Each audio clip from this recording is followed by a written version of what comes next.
What's up, YouTube? It's the Action Figure Grader, also known as John, coming back to you with another video. I just made it back from my cave exploring trip in Kentucky. Had a great time with the family. I did not see any bats, so I'm still alive. I did see lots of stalactites and stalagmites and a lot of rock. And it was a good trip for the family. They really enjoyed it, but I am happy to be home. I did not die. I did not see Batman. I don't know if you guys are happy about that or sad, but I am back. I am back and ready to talk about Star Wars figures. And one of the figures that was waiting for me when I got home in the mailbox is this one that you see here in front of you. And this is a Polish bootleg Darth Vader. If you are interested at all in bootlegs, I encourage you to check out one of the other videos, a very short video, so you'll be happy about that as well. But it's a Turkish bootleg video that I made, I don't know, a week or two ago, of my Uze Chewbacca and Uze Imperial Gunner. They're very rare figures. They are graded by Collector Archive Services. Both of them came back as 85s, near mint. So I encourage you to check those out if you're interested at all in bootlegs. And I talk more about some of the other bootlegs that are out there by country. But one of the countries that has a lot of bootlegs with a lot of different figures, last count, there's easily between, depending on if you're counting variations and color variations and whether they're articulated or unarticulated figures, but I've seen as many as 60 different variations of different figures made in Poland that are bootlegs, dating back from the very first Star Wars movie, when that movie first gained popularity in the very early 80s or even late 1970s, all the way up until the mid-1990s. For some of these bootleg figures, and they're very popular. AFA, I've seen some AFA graded ones. I've also seen some Collector Archive Services graded ones, and I decided to go ahead and get into them just because they're fairly inexpensive to collect. And once I saw that CAS grades them for a reasonable cost, I decided to go ahead and pick some up. So this is the first one that arrived. And I've got some others coming. I probably won't share that many of them with you because they're not graded yet. But once I get them all graded, we'll do kind of a big unboxing for you. It'll obviously be several months away. But I did want to show you this one because of the interesting backstory behind the purchase. I bought this one on eBay. It was listed for about $50 from a seller. I went ahead and picked it up because it looked like it's in great shape. And let's first take a look at the figure in more detail. Let me zoom in here so you can kind of take a closer look at it. It's in really great shape. It's got, some light scuffing and things like that, but the paint is in pretty good shape. The helmet and everything is in great shape. One of the things I wanted to point out for these bootlegs is that the arms look kind of strange on this Vader, and the reason for that is that most of the Polish bootlegs used Biker Scout molds from the Biker Scout arms. From the Kenners. Most of these Polish bootlegs, they just took the molds, stole the molds from the Kenner figures and then remolded them for, bootleg figures. And almost all of them, just to keep the cost down for manufacturing these bootlegs, almost all of them use this Biker Scout arm. So almost, all of them, either use the Biker Scout arm or the AT-AT driver's arms. And the Vader is known for having the Biker Scout arms. So you'll even see Leia with the Biker Scout arms, which looks really ridiculous because these arms are so thick and it just looks like she's been hitting the gym. But this one does have the Biker Scout arms. You can see it's in pretty good shape overall. There's some light scuffing and some scratches and things like that. But I picked this up with the idea, you can see there's no foot pegs on these. I picked this up with the idea that I'm going to go ahead and get it graded by Collector's Archive Services. They do grade these Polish bootleg figures. It's a little hit or miss with AFA. I just don't, they're not very clear on what they grade and don't grade for Polish bootlegs. I have seen some AFA graded Polish bootlegs, but it just seems like AFA has gotten so strict with regard to what they grade and don't grade right now. They basically said, in terms of loose figures, all we're grading right now is vintage Kenner Star Wars figures.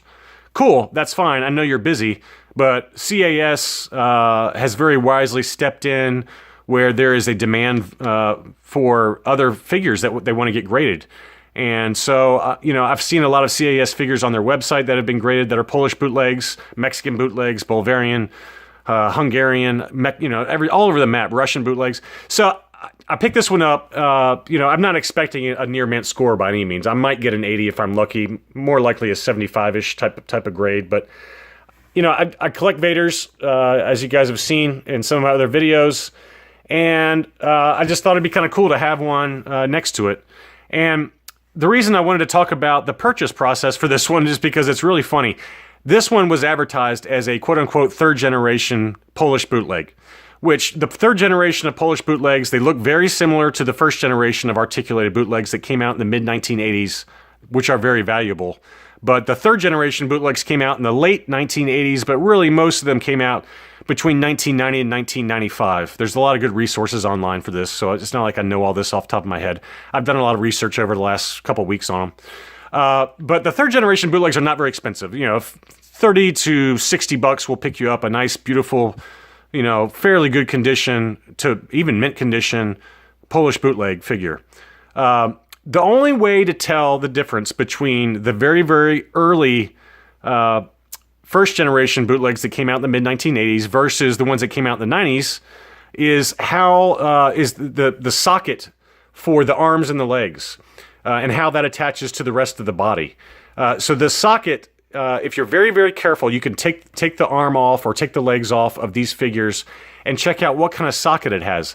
If it has kind of a cone shape to the socket versus a ball and joint socket that's more rounded like this, the cone-shaped ones are for the very, very early generation bootlegs. They never stay in very well.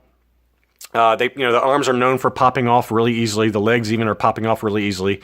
Whereas the ones that came out in the 1980s have more of a ball and socket joint that's similar to the Kenner figures and stay in better. So this was advertised as a third generation. I very, very carefully, because I was worried about damaging the figure, I did check this one, and this is in fact a 1985 first generation bootleg. So I don't know how CAS handles first versus third generation, but I know that this is an early one based on that cone shape to the joint and how that arm attaches to the figure. So this was a steal of a deal. The the mid 1980s first generation bootleg Polish figures go for significantly more than the third generation figures. And when I say third generation, there's really not a quote unquote second generation. The Polish bootlegs that are articulated started out in the mid 1980s, and there was kind of a time in there like late 80s to early 90s where there's a quote unquote second generation. And then they very quickly morphed over to a third generation, which are a little bit more detailed, better paint applications, things like that. But it's really first and third is what I call it. You can lump in second generation bootlegs with a third. It's really hard to tell the difference between them. But for first generation figures, it's very, very easy to tell because of that cone shape to the joint. And lo and behold, that's what this is. So I was very, very excited to see that. I got a great deal on it. Like I said, I paid about $50 for it. It's worth significantly more than that. So I am going to go ahead and get this graded and see what kind of grade we get. I'm guessing a 75 or an 80 for it. There are also some unarticulated bootlegs that are just, static rubber molds of many of the figures. There's, I think, 27 or so figures with all kinds of different color variations. Boba Fett, Barada, IG-88, Weequay, just all over the map in terms of Prune Face is another one. Figures that are available that are unarticulated, just static rubber. Those are not expensive at all. But the articulated ones tend to go for a little bit more, depending on condition. And the very, very early ones, the earliest bootlegs, are also unarticulated. And I'm going on memory here, so I apologize if I'm mangling this, but there's Chewbacca, Han Solo, Obi-Wan, and a Tusken Raider. It was 4 different figures that were unarticulated that came out in the late 70s, very early 80s. And those are by far the rarest and most expensive. I've never actually even seen one for sale on eBay. I even checked the sold listings on eBay in the archives, and nothing sold that is a first generation, very, very first generation unarticulated bootleg. So for those of you who are interested in collecting these, most likely you're talking about the unarticulated late bootlegs that are very inexpensive, or these articulated bootlegs that were made in the city of Gdansk. And I apologize for any Polish viewers who are viewing this. The city is named Gdansk, I believe. There's also one other line of 4 figures that's called the Deluxe series that has great paint applications, much better molds to the figures. There's only 4 figures in that grouping, including the AT driver, Yoda, and Reese, and the Gamorrean Guard. And those are they're called the deluxe figures because they're very, very similar to the Kenner molds, much more similar than even these are, and tend to have a price premium, but they're also still very readily available if you look for them for sale. They're called deluxe usually by sellers in Poland, but this was a U.S. seller, so I got it pretty quick. I do have a few others coming from Poland that I picked up on the cheap. But, you know, as an example, I picked up 9 near mint figures recently for about $100. So, you know, a little over $10 a piece from a Polish seller, and they are, you know, close to near mint from what I can tell. So anyway, I'm going to take a batch of these at some point when I get the money together and send them off to CAS for grading. So we'll have something to look at probably early spring of next year, just given the slow turnaround times for CAS. But I did want to show this one because it's a really cool figure. You know, it's just kind of a different take on the history of Star Wars and the bootleg community that was out there in the, you know, mid 80s to the mid 90s. But that's one thing to keep in mind is just when you're looking at these, look at, you know, I won't do it in the video because I'm afraid about damaging the figure, but you can very carefully take these off in a counterclockwise motion and check out the socket on them and see if it's a cone-shaped socket versus a typical ball and joint socket like you see on the Kenner figures. And then when you put it back on, apply light pressure and then try to put it back on in a clockwise motion, and it'll pop back on. So that's what I did with this arm. It's got very tight joints though, which is a sign that it's been very well cared for. But I'm going to go ahead and wrap this bad boy back up and get him graded.